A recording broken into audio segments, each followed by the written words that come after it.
Il y a 5 ans, la Somalie et les forces de l'Union africaine ont repoussé les activistes d'Al-Shabaab à l'extérieur de Mogadiscio, permettant au gouvernement somalien d'étendre son autorité au-delà de la capitale pour la première fois depuis des années.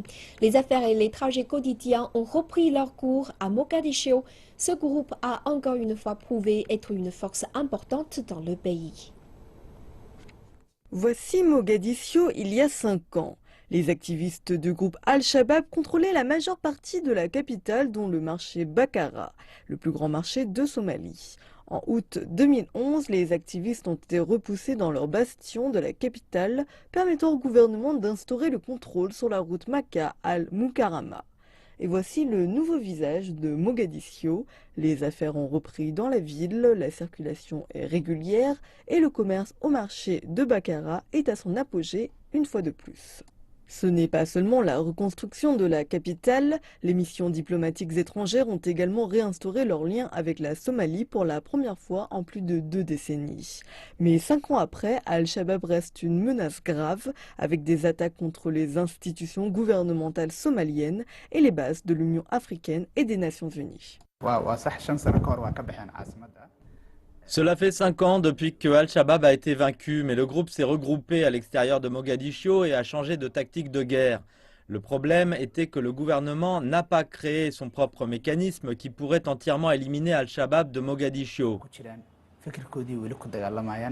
Selon le gouvernement, l'armée ne peut pas s'y rendre seule car il existe un embargo sur les armes imposé par le Conseil de sécurité des Nations Unies et doit compter sur la force de 22 000 soldats de l'Union africaine déployés dans le sud et le centre de la Somalie. Seulement un fort partenariat et une forte relation entre l'Alliance nationale somalienne et AMISOM renforcera l'efficacité opérationnelle des deux forces. Je vous presse d'assurer que cette coordination et cette coopération soient répliquées à tous les niveaux. Ce dont nous avons besoin maintenant est une application proactive et agressive des programmes opérationnels. Une unité de commandants d'élite des États-Unis a fait de grands progrès dans le combat contre Al-Shabaab et a réussi à neutraliser les principaux chefs d'Al-Shabaab.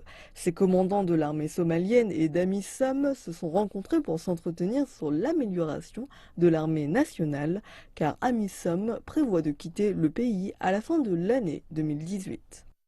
A request that all of us, SNA, AMISOM and the donor countries, Je recommande à nous, Armée nationale somalienne, forces d'AMISOM et pays donateurs, de travailler ensemble pour remplir cette mission. Je vous assure que si nous travaillons ensemble, nous vaincrons. I assure you, if we do that and take those steps that I forwarded, if we do not assist Si nous n'aidons pas dans le développement de l'armée nationale somalienne, si nous ne travaillons pas ensemble pour vaincre Al-Shabaab et si nous ne gérons pas efficacement la sécurité de la Somalie et les forces de sécurité somaliennes, nous échouerons dans cette mission.